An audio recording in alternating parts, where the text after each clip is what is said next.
You know that feeling, right? You're scrolling through your phone, maybe Yeah. social media, and it's all positivity. Yeah. Like everyone's doing amazing things, being so supportive. Uh-huh. Sunshine and rainbows, as they say. Exactly. Companies are saving the world, everyone's thriving. Yeah. But sometimes underneath all that, I get this weird, uh, this subtle feeling of unease. Like, is all this relentless goodness Gotcha. actually making us feel a bit miserable? It's a fascinating paradox, isn't it?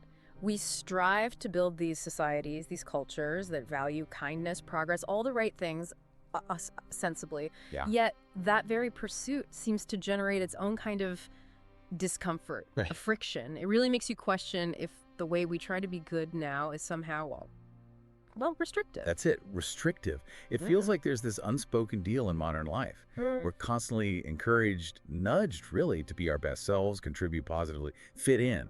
Think about, say, the modern workplace. You know, the move away from obvious top-down bosses towards teams and collaboration and endless wellness programs. It seems great on the surface.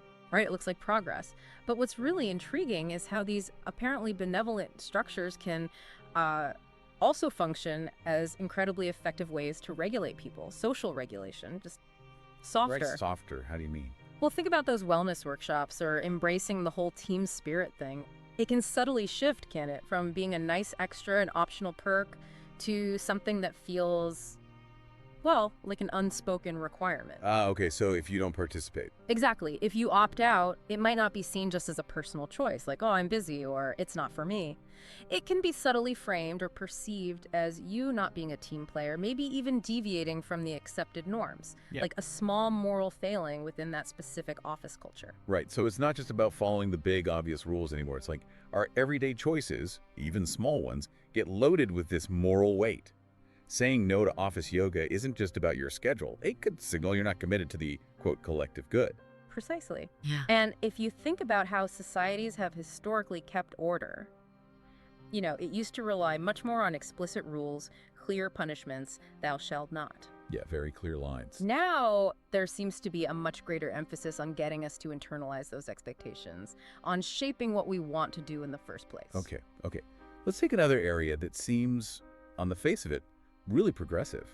Like discussions around sexuality today. There's definitely more openness, way more representation than before. Sure. Social media is full of body positivity, conversations about all sorts of identities. But does all this visibility mean genuine, total freedom? Or is it more complicated? Well, this hits on a really crucial point, I think, about the boundaries of that freedom. Even as things seem more inclusive, the lines around what's considered acceptable expression often remain pretty well defined, don't they? Defined by who or what? By the prevailing culture, by contemporary values. To be accepted, expressions of sexuality often still need to fit within a certain framework, you know? They need to align with current ideas of what's healthy or responsible or consensual in a very specific way. Step outside those parameters. And you can still face pretty serious social consequences, right? Backlash. Significant repercussions, yeah. So the question becomes, is it really liberation? Or is it just a differently organized system of control, maybe one that feels less controlling because it speaks the language of freedom and choice? It's like the old authorities haven't disappeared, they've just learned to talk differently. Maybe more, Yeah, therapeutically. that's one way to put it. And you see a similar dynamic, perhaps, when you think about something like aggression. We're taught, rightly, that physical violence is bad, unacceptable. But that basic human drive, that energy, it doesn't just vanish because we say it should, does it? No, I doubt it just evaporates. So where does it go? Well, if you look at it from a, let's say, deeper psychological perspective, these fundamental urges rarely just disappear. They tend to find other channels. They get sublimated, perhaps? Sublimated. Like how? Think about the sheer intensity you see in online debates sometimes, the absolute fervor, the pile-ons, what gets called cancel culture. You could argue these are redirected forms of aggression, maybe channeled into something that feels righteous. Right, fighting for a cause online. Yes, often masked by this veneer of moral certainty of doing good, but the underlying energy, it might be coming from a similar place. But even those outlets, those supposedly righteous expressions, they're police too, aren't they? If you express yourself too strongly, even if you think you're fighting for justice, you risk getting labeled toxic or problematic. Absolutely. And if you stay quiet when you feel you should speak out, then you might be accused of being complicit, of enabling harm through silence, it feels like. Yeah. Like walking through a minefield. the moral ground keeps shifting. It does. And what makes this whole system, this modern way of managing behavior, particularly powerful is how it gets under our skin, how it becomes ingrained. It stops feeling like external pressure. And starts feeling like Like our own internal compass. We absorb these societal messages, these norms, these subtle cues so deeply that they start to feel like our convictions, our own deeply held beliefs about right and wrong. which brings us to, well, our conscience. That inner voice telling us what's right. It's not some pure innate thing we're born with, is it? It's shaped, heavily shaped by all this stuff we're talking about. Precisely. The idea of an internal moral guide may be originally thought of as like a stern parent inside your head. Yeah. In today's world, it feels like it's evolved. It's become much more subtle, more nuanced. How so? It often works more through suggestion, maybe, than direct command. It subtly persuades us that going along with these expectations, these moral codes, isn't just about avoiding trouble. It's actually about self-improvement, self-actualization, being a better person. Be kind, be inclusive, be authentic.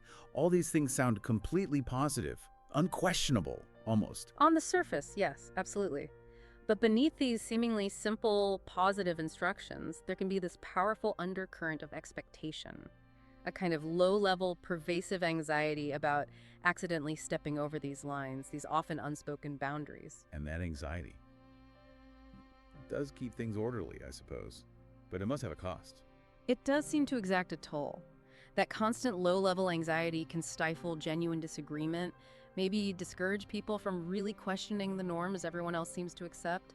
It can end up fostering a kind of moral conformity where real diversity of thought gets subtly pushed to the margins. You can sort of see this playing out in different social movements, can't you? Even ones with really good intentions, like the whole evolution of political correctness, maybe the original idea of protecting vulnerable groups from genuinely harmful language. That's obviously important, crucial even. Absolutely essential, no question. Yet what's interesting psychologically or sociologically is how that impulse can sometimes curdle or lead to unintended side effects. Like what?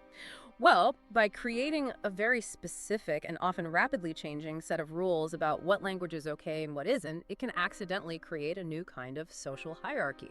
How? Those who learn and master this specific language, this evolving code, they gain social standing, social capital, while those who mess up, maybe even just accidentally use an outdated term or phrase something awkwardly. They risk being called out, maybe excluded. Exactly, Yeah. social exclusion. So morality, or at least the performance of adhering to these specific linguistic codes, can sometimes become a way of sorting people, a tool for social positioning almost. Wow. So the focus can subtly shift away from, say, the original goal of actual equality or understanding towards just making sure everyone uses the right words and signals the right attitudes. And that itself might create new ways to exclude people. It's a potential outcome, yes. And look, some kind of shared ethical framework is obviously necessary for any society to function at all. We need common ground. But the critical questions always remain. Whose values are embedded in that framework? Whose version of good is being promoted? Right. And perhaps more subtly, whose desires, whose ways of being are being implicitly discouraged or curtailed in the name of this collective good. Because morality isn't just floating out there, objective and neutral, is it? It's always tangled up with power. It gets shaped by whoever holds influence in a society, reflecting their interests, whether they realize it or not. That's a really key insight, I think. When powerful institutions, corporations, governments, media outlets, when they promote certain values, say wellness or sustainability or specific forms of inclusion, they are, at the same time, subtly reinforcing their own authority and legitimacy. By defining what good looks like, they position themselves as the arbiters of that good. When influential figures champion certain causes, they're not just doing good, they're also shaping the public conversation, often in ways that align with their own perspectives or broader goals. Even movements that seem purely altruistic can have these less visible undercurrents of control or influence. So let's circle back to that feeling we started with, that slight unease, that sense that trying so hard to be good in the modern sense can sometimes feel, well, just unsettling. Maybe that feeling comes from this basic tension, this constant, often unconscious negotiation we're all doing. What negotiation? Between who we feel we authentically are, our deeper drives and impulses, and these often invisible moral structures that guide or maybe push our lives. I think that's very plausible. It suggests that the entire project of building and maintaining a civilized society, which absolutely brings enormous benefits, let's be clear, but that project inherently involves some level of restraint. some channeling or even suppression of our more fundamental drives. Right. Civilization requires us to hold back sometimes. And that internal negotiation, that friction between our individual desires, maybe even our aggressions or inconvenient truths, and the demands of society, the expectations, that could absolutely manifest as that subtle but persistent feeling of unease. Or sometimes, perhaps, something deeper, a real sense of dissatisfaction or alienation. So as you're listening to this, maybe take a moment and just consider the roots of your own moral compass, your own sense of what's right and wrong. Is it really, truly yours? Grown from your own experiences, your deepest held values? Or is it possible that it's partly, maybe largely, an echo, a reflection of the societal expectations, the subtle controls, the things we've been talking about here? Yeah, think about those invisible moral codes that kind of steer your life without you always noticing. What parts of yourself might you be silencing or pushing down? Maybe consciously, maybe not. All to fit in, to be seen as good by the people around you, by the culture you're in. And perhaps that nagging feeling, that discontent that sometimes bubbles up, maybe it's not just a personal flaw or you being negative, maybe it's an inherent part of the deal, a consequence of this constant, often unconscious balancing act we perform, living in a complex, civilized world. A world that asks us constantly to shape ourselves, often in ways we don't fully grasp, all for the sake of social harmony,